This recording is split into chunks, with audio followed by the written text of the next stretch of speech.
Damos paso a la última ponencia del ciclo. Esta en concreto va a estar dirigida a explicar la epigrafía, es decir, la lectura y la interpretación de las inscripciones, y para ello contamos con Emilio Gamo Pazos. Emilio Gamo es doctor, su tesis doctoral giró en torno a la romanización de los pueblos de la Meseta Oriental, es premio extraordinario de doctorado por la Universidad Complutense de Madrid. Profesor senior, de la UNED senior y codirector del proyecto arqueológico de la ciudad de Caracas, en Drieves, Guadalajara. Actualmente es conservador del Departamento de Numismática y Medallística del Museo Arqueológico Nacional y nos va a hablar, como digo, de inscripciones. Precisamente fue Premio Provincia de Guadalajara de Investigación Histórica y Etnográfica en 2011 por su libro Corpus de Inscripciones Latinas en la provincia de Guadalajara. Muchísimas gracias, Emilio, por haber aceptado la invitación y estamos deseando que nos cuentes en qué consiste la epigrafía. Buenos días. Quería agradecer en primer lugar al Instituto del Patrimonio Cultural y a los organizadores de este acto y a Juan José en particular, su amable invitación a dirigirme a ustedes en el día de hoy para poder explicar brevemente algunos aspectos interesantes de la epigrafía como un método aplicado para el estudio de la antigüedad. Y que por los plazos con los que trabajamos, pues necesariamente ha de ser breve. En primer lugar, hay que referirse a qué es la epigrafía, ¿no? Según la Real Academia Española, la epigrafía es la ciencia cuyo objeto es conocer e interpretar las inscripciones. Y procede del vocablo griego epigrafí, escrito sobre. Bueno, hay que indicar que desde el Renacimiento, tanto la epigrafía como la numismática han sido objeto de gran interés por parte de los investigadores, puesto que eran fuentes de gran valor para el conocimiento histórico que completaban los datos históricos y sociales y culturales que conocíamos de la antigüedad a través de los textos conservados de las fuentes escritas clásicas de los escritores grecolatinos. Indicarles que si ciertamente desde el Renacimiento el interés por la epigrafía y por la numismática había sido notable, decir que en el caso de la epigrafía, sin duda es en el siglo XIX cuando tiene un gran desarrollo, especialmente de la mano de Theodor Mommsen, y en el caso de Hispania, de la península ibérica, de Emil Umner, que realizan el Corpus Scriptionum Latinarum. Es un compendio de las inscripciones romanas que se conocían en los países actuales de lo que había sido el antiguo Imperio Romano. Entonces, tiene una serie de tomos. El tomo 2 es el dedicado a Hispania, a la península ibérica, que fue realizado por Emil Umner en el siglo XIX y que recoge toda esa información de las inscripciones. Algunas las pudo reconocer en persona y otras las recoge a través de la tradición escrita de noticias de esas inscripciones, que algunas procedían incluso de siglos atrás, ¿no? Del siglo XVI.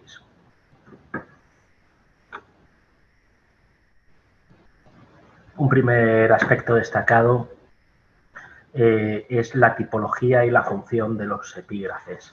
Aquí iré comentando algunos de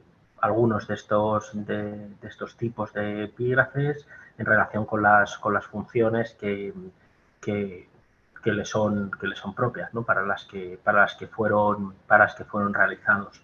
El primer grupo de inscripciones que trataremos, ejemplificándolos consecutivamente, son las inscripciones votivas.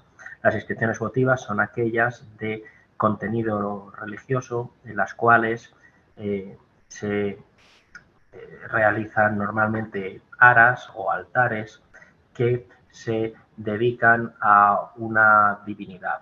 Y en muchas ocasiones ese ara o altar es en cumplimiento de un voto realizado, ¿no? a la divinidad que fuera. Por ejemplo, este es el caso de la inscripción que pueden ver en la pantalla. Es un ara que procede de un pueblo de Guadalajara que se llama Abánades, y en esta inscripción podemos leer Luterdae Aurelia Tertiola Votum Solvit Libens Merito.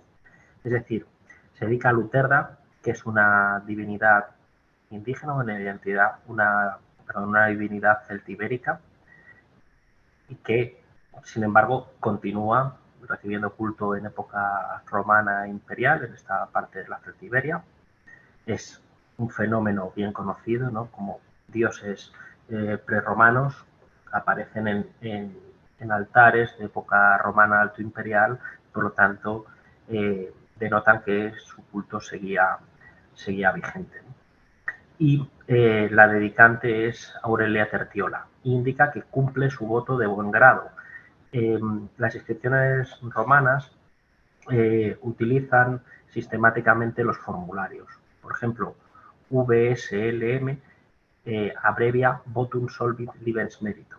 Por ejemplo, en las inscripciones funerarias, la aparición normalmente al final de la inscripción de HSE significaría Ixitus es, o la abreviatura del formulario STTL significaría Sit Tibi Terra Levis.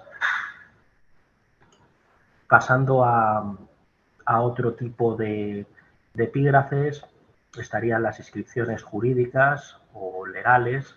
Bueno, son aquellas, bueno, pues, lógicamente vinculadas a distintos aspectos, los aspectos más destacados del Imperio Romano, como fue el desarrollo legislativo que ha llegado hasta nuestros días, en definitiva. Este caso es la Lex Alpensana, que se conserva en el Museo Arqueológico Nacional, que se encontró en Málaga en el siglo XIX. Esta era una ley, la ley del Municipium Flavium Salpensanum, que está ubicado cerca de Utrera y que había recibido había sido elevado promocionado jurídicamente en época de los emperadores Flavios. Había llegado a ser un municipio romano. Y es una de las copias de la Lex Flavia Municipalis, que fue promulgada en tiempos de Domiciano, entre el año 81-84, y que servía como un modelo a seguir por todas esas ciudades que en ese momento había conseguido alcanzar en época de los emperadores Flavios, especialmente a partir del emperador Vespasiano, el estatus de municipio. Otro grupo muy relevante son las inscripciones públicas, en este caso las inscripciones edilicias, las que están vinculadas a construcciones.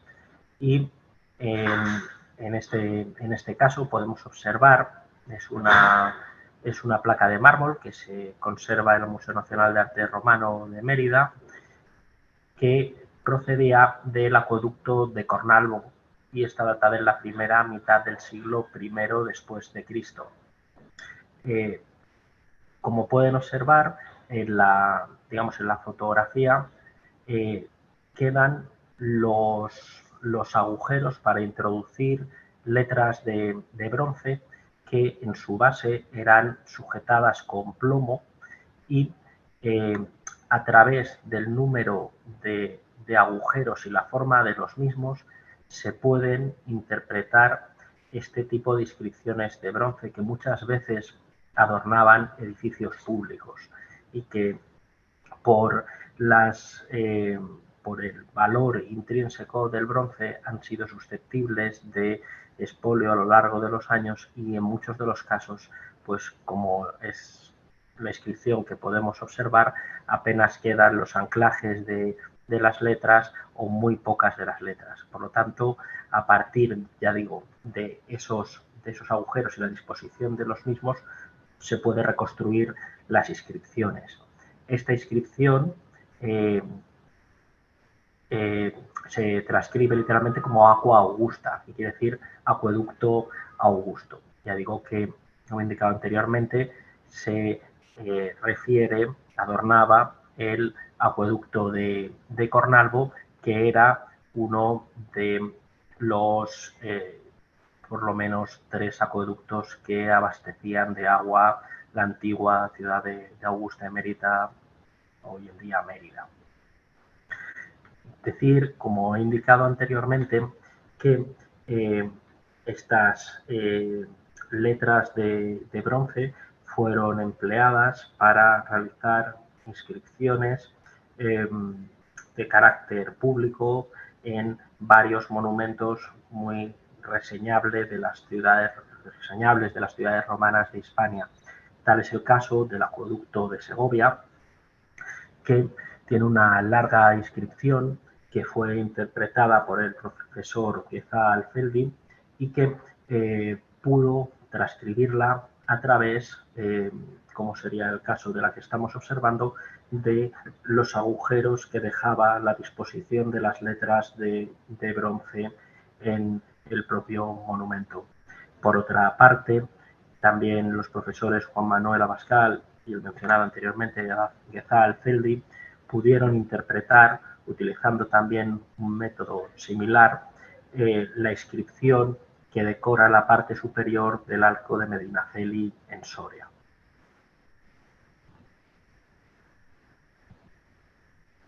Otro grupo de inscripciones serían las inscripciones de tipo honorífico. Se erigen en las ciudades para personas, para individuos que habían destacado dentro de la comunidad local, bueno, pues por alguna actuación que se consideraba benéfica para la comunidad.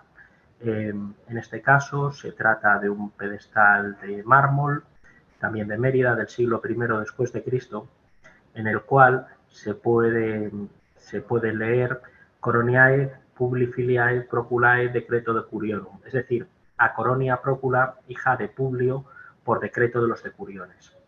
Bien, indicar que este pedestal de mármol tendría en su parte superior probablemente una estatua, ¿no? Y decir que esta Coronia Procula no tenemos mucha más información acerca de la misma, no sabemos por qué mereció esta inscripción honorífica, sin duda debería ser parte de las élites locales, pero sí se indica que la inscripción se erige por un decreto de los decuriones. Los decuriones eran los miembros del Senado local de las ciudades romanas, salvando mucho las distancias y haciendo el actualismo. Podríamos decir que los decuriones eran algo así como los concejales de los ayuntamientos, ¿no? Por lo tanto, cuando se dice decreto decurionum, quiere decir, bueno, pues que ese senado local acordó realizar esta inscripción honorífica que plausiblemente iría acompañada por una estatua en su parte superior. La tipología de inscripciones romanas es amplísima y, por tanto, en esta pequeña introducción, bueno, pues solo pretendo dar algunas pinceladas para, bueno, ilustrar la amplitud de la tipología y las múltiples posibilidades para el estudio de la historia y de las sociedades clásicas a través de las mismas. Continuando en este sentido, tratar otro tipo de inscripciones, como son las inscripciones funerarias. Esta es la estela de Lutacia Lupata, es una inscripción del siglo II después de Cristo, también procedente de Mérida, en la cual podemos observar a una mujer que toca un instrumento musical en la parte superior y abajo la inscripción. La inscripción se transcribe como Dis Maribus Sacrum Lutatia lupata norum 16, Lutatia severa alumnae ixitae sittivi terra levis. Y aquí vemos muy bien cómo se organizan la estructuración de las inscripciones funerarias romanas. En primer lugar, la invocación en la primera línea a los dioses manes, por la vinculación de estos con los ancestros fallecidos. Luego, el nombre de la difunta, en este caso Lutatia lupata, la edad de fallecimiento de la misma, es decir, falleció cuando tenía 16 años, y quien dedica la inscripción a la difunta, que en este caso es Lutatia severa, que la dedica a su alumna. En otras inscripciones es el marido el que dedica la inscripción a la mujer, o la mujer la que dedica la inscripción al marido, o el hijo a la madre, o el hijo al padre, o los padres a un hijo. En fin, piensen que se indica ahí quién es el dedicante y cuál era el parentesco o la relación con el difunto, ¿no? Y se entiende que esa relación es la que hace que que le dedicara la inscripción. Y finalmente, la fórmula funeraria, ¿no? Ixita es, que quiere decir literalmente aquí yacen, y sittivi terra levis. Sittivi terra levis, que es una imprecación para que cuando los caminantes observaran la estela, bueno, pues tuvieran ese deseo hacia la difunta, ¿no? Que la tierra le sea leve. Piensen que las inscripciones funerarias romanas, que en fin, tienen múltiples formas, ¿no? Desde la estela, las aras funerarias, en fin, muy variada, o a los grandes monumentos que tienen una placa con epigrafía inserta, están concebidas para ser observadas, ¿no? Y por lo tanto muchas veces se disponen esos monumentos funerarios y esas inscripciones funerarias a los lados de las vías, a la entrada o a la salida de las ciudades, de tal forma que se pudiera, bueno, pues realizar mediante la observación de las inscripciones un recuerdo a los finados. También otra cuestión importante respecto a las inscripciones es que sabemos, por los paralelos sobre todo con la escultura, que probablemente una parte relevante de las inscripciones, una parte importante de ellas, estarían pintadas de tal forma que esa imagen de los monumentos de la antigüedad como monumentos blancos de mármol, ¿no? Muchas veces sería un poco lejana a la que sería realmente, ¿no? De tal forma que las inscripciones y también las esculturas, que en muchos casos están vinculadas a ellas o relacionadas de alguna forma, pues sabemos que en muchos de los casos, bueno, pues estaban policromadas. Otro tipo de inscripción muy común en el mundo romano, pero que es muy importante porque aporta mucha información sobre la geografía, sobre la situación de las ciudades, sobre los itinerarios que recorrían las vías, ¿no? Los caminos que unían las ciudades romanas, son los miliarios. Los miliarios son un tipo de monumento con una sección cilíndrica que indica quién realizó o reformó parte de la vía. Por lo tanto, tiene una parte de propaganda política, pero asimismo indica cuáles eran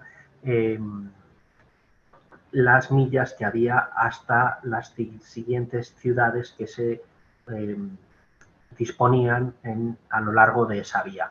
De tal forma que gracias a la ubicación de los miliarios se ha podido bueno, pues confirmar la ubicación de ciertas ciudades romanas y vincularla con yacimientos arqueológicos romanos, gracias a que se indica cuál era la distancia hasta la siguiente ciudad. En este caso, sabemos que este miliario, que procede de Carcaboso, en Cáceres, se fechaba en el año 121 después de Cristo, durante el reinado de Adriano, puesto que se indica la data consular, es decir, en qué número de año de consulado estaba, cuántas veces había sido cónsul Adriano cuando se hizo este miliario, que es uno de los métodos de datación de las inscripciones. Otro tipo de epígrafes son los que aparecen en mosaicos o vinculados a mosaicos. En este caso, el mosaico de los aurigas, que es del siglo IV después de Cristo, que se encontró en un área en el centro de Mérida, en la calle Arzobispo Masona, y el mosaico tiene más, más escenas representadas, pero bueno, hemos cogido una parte en la que se representa a un auriga victorioso que porta en consecuencia las palmas de la victoria, y también el nombre de uno de los caballos que le habían permitido la victoria. El caballo, que debía ser el más destacado de los 4 que había utilizado el auriga en esa carrera, se llama Illuminator, que quiere decir literalmente el que guía. En la parte superior de este emblema del mosaico pueden observar, como dice Marcianus, que es el nombre del auriga victorioso, y Nicha, que es como una imprecación hacia la victoria, ¿no? Podemos decir a vencer. También en ese caballo Illuminator se aparece escrito sobre el mismo el nombre que indica la propiedad del criador o del propietario de los caballos, ¿no? En este caso, Getuli.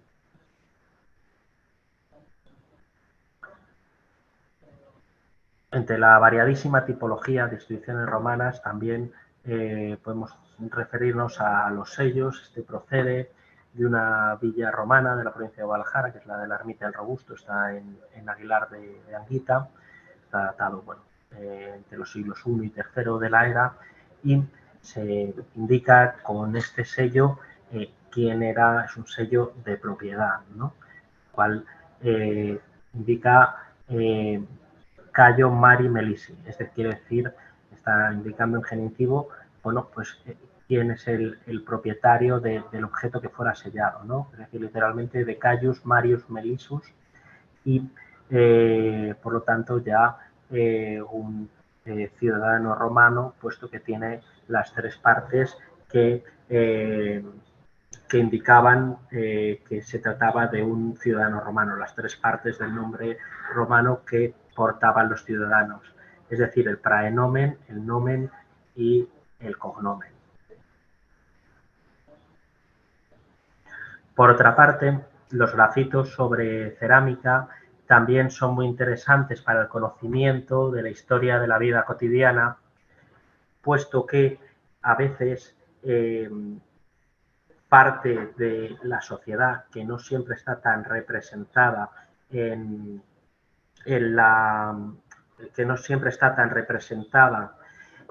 la epigrafía, digamos, funeraria en piedra, por ejemplo, o en los otros epígrafes en piedra, sí lo está en estos grafitos. Por ejemplo, la aparición en estos grafitos de antropónimos griegos, es decir, de un solo nombre y que fueran griegos, nos están indicando que posiblemente se trate de individuos que fueran esclavos, puesto que hubo en época romana altoimperial, por un lado, un gran tráfico de esclavos desde el área griega, y por otra parte era considerado como de buen gusto, un signo de distinción, el tener un esclavo griego. Por lo tanto, muchas veces a los esclavos, bueno, pues como un signo de distinción se les otorgaba ese nombre griego. Por lo tanto, cuando aparece un solo nombre griego en este tipo de soportes, probablemente sea un esclavo, ¿no? Este procede de otra villa, provincia de Guadalajara, de la Villa de la Vega, de Cuvillejo de la Sierra, y desde la segunda mitad del siglo II de la era, y aparece un nombre de una mujer, un nombre griego, que en este caso sería Eutichia. Sería un grafito de propiedad en el cual lo que se está indicando es que ese recipiente es propiedad de la persona cuyo nombre aparece. Por ejemplo, otro tipo de inscripciones son las que se realizan sobre plomo, de tipología variadísima, ¿no? Van desde los sellos sobre los lingotes de plomo o las tuberías en este caso, las tuberías de plomo que tienen un sello. Este es especialmente interesante puesto que esta tubería de plomo hace referencia al año de la colonia. Es una inscripción, es una tubería de plomo de Mérida del siglo II después de Cristo, cuya transcripción es la siguiente: CIAE AN COCCV. Es decir, que la Civitas Augusta Emérita o Colonia Julia Augusta Emérita se indica el año de la colonia en el que fueron realizados estas tuberías de plomo. Por lo tanto, sería, como se indica, el año 205. Conocemos que el año de la fundación de Augusta Emérita es el 25 a.C. y se indica que habían pasado 205 años desde la fundación de la colonia, ¿no? Es una forma de medir el tiempo desde la fundación de la ciudad, en este caso de la fundación de Augusta Emérita. Por lo tanto, si sabemos que la fundación de Augusta Emérita había sido en el año 25 a.C., sabemos que la inscripción tiene que datar en el año 180 después de Cristo, puesto que habían pasado 205 años desde la fundación de la ciudad. Decir que un criterio de contabilización del tiempo en época romana son los años desde la fundación de la ciudad, Urbe Condita, es decir, desde la fundación de Roma en el siglo VIII después de Cristo, se cuentan los años desde la fundación de Roma. De hecho, la historia de Roma de Tito Livio se titula así, Urbe Condita, es decir, la historia de Roma desde su fundación. Indicar que los criterios de datación de las inscripciones son de distintos tipos. Por un lado, podemos datarlas si hace alusión a fechas, como pueden observar, con distintas formas, ¿no?, de medición, a hechos históricos, a personajes, pero también hay otras formas de datación, como son las características técnicas de las mismas, el tipo de letra que utilizan, el uso de interpunciones, que son esos puntos que separan pues, palabras o palabras abreviadas, el formulario que se utiliza en las propias inscripciones. Bueno, todos esos elementos, bueno, pues permiten ubicar cronológicamente las inscripciones en uno u otro periodo. Decir también, como otro soporte para la epigrafía, es la numismática. En este caso se puede observar que es un dupondio de la ceca de Augusta Emérita, de época del emperador Tiberio, es decir, entre el 14 y el 37 después de Cristo, que en el anverso se hace ilusión a Divus Augustus Pater, y en el reverso el nombre de la ciudad que acuña la moneda, es decir, Augusta Emérita. se puede observar la puerta de la colonia, que era el acceso desde el puente, era el acceso a la ciudad, la puerta de acceso a la ciudad, desde el puente que sobre el río Guadiana. Muy brevemente, indicar cómo es una fuente fundamental de información para el conocimiento de la antigüedad. Me centraré en algunos aspectos, aparte de los evidentemente históricos y geográficos a los que me he referido anteriormente, como por la estratificación social, es decir, si estamos a través de ese estudio de la onomástica, del estudio de los nombres, estamos ante ciudadanos, ante libertos, ante esclavos. También las edades de fallecimiento en relación con la onomástica, el conocimiento de los oficios, estudios demográficos y también los aspectos lingüísticos. Por un lado... Emilio, perdona, vamos un poco justo de tiempo. Sí, termino ya.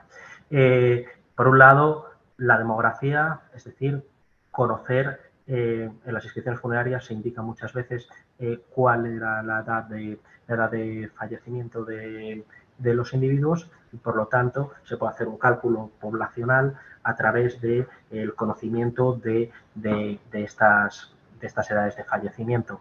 En este caso, la funeraria de Mérida es la de Julio Peculiar, que tenía 90 años y es el individuo de más edad localizado en la epigrafía de Mérida. También conocemos los oficios. Por ejemplo, aquí pueden observar la estela funeraria de Senta Amarantis, que era una tabernera, y se la ve, bueno, pues desarrollando el oficio de tabernera, sacando vino de una barrica en esta inscripción funeraria. También podemos ver los movimientos de población, puesto que en ocasiones se indica cuál era el origen de los difuntos, ¿no? En este caso, por ejemplo, es un ciudadano que se llama Marco Mesio Abascantos, de inscripción procede de Guadalajara y era segontino, ¿no? Por lo tanto, posiblemente procediera de Segontia. Y también otros aspectos lingüísticos, como en este caso, esta inscripción, que se refiere a, aunque es una inscripción romana, a un individuo celtíbero, Turiaesus, y hace alusión al grupo suprafamiliar, a un grupo, digamos, familiar en el sentido amplio, que es celtibérico también, que sería Letondicum. Por lo tanto, sería Turiaesus, hijo de Marsus de los letóndicos, ¿no? Esa indicación de pertenecer al grupo de los letóndicos nos está remitiendo al mundo celtibérico, al mundo prerromano. Otro aspecto muy interesante es la damnate memoriae, es decir, aquellos emperadores que habían o individuos que habían tenido, en fin, actitudes que no se consideraban adecuadas, bueno, pues el Senado posteriormente realiza la damnatio memoriae, es decir, que su nombre se borre de todas las esculturas, de las inscripciones, perdón, y en este caso es una inscripción de Mérida en la que se hace alusión a Agripina, madre del emperador, y no sabemos si se trata de Agripina Mayor, que era la madre de Calígula, o de Agripina Minor, que era la madre de Nerón, puesto que sobre ambos, sobre Calígula y sobre Nerón, el Senado realizó posteriormente una damnatio memoriae. Y pueden ver en la inscripción como debajo del nombre de Agripina está picado el nombre para cumplir con esa disposición del Senado. También, bueno, la reutilización sistemática, en este caso, es una inscripción funeraria del siglo I o II de Mérida, en el cual esta inscripción funeraria de una mujer fallecida con 14 años, Domitia Merale, posteriormente se utiliza como cimacio visigodo y después de haber sido cimacio visigodo se utiliza como base para el quicio, como piedra quicialera de una puerta. Por lo tanto, muchas veces los epígrafes tienen, por así decirlo, varias vidas, ¿no? Lo cual pues dificulta su lectura en muchas ocasiones, ¿no? Es decir, ya para terminar, como la aplicación de las nuevas técnicas a al estudio de la epigrafía, pues permite leer inscripciones que antes habían sido muy difíciles de leer, como es el método del residuo morfológico, en este caso aplicado en una placa, la placa de los Camartis, es una inscripción funeraria de Mérida, y Hugo Pires, bueno, desarrolló este método de lectura, es un método fotogramétrico que hace que inscripciones como esta, que están repicadas, pues como pueden observar, pues se puedan leer, ¿no? Y aquí se ha podido leer como la traducción sería Quinto Camarcio Alipo, Liberto de Quinto, Espuria Calinici y Camarcio Caíno, hijo de Quinto, hicieron este monumento, ¿no? De otra forma hubiera sido, bueno, pues muy difícil la interpretación de esta inscripción.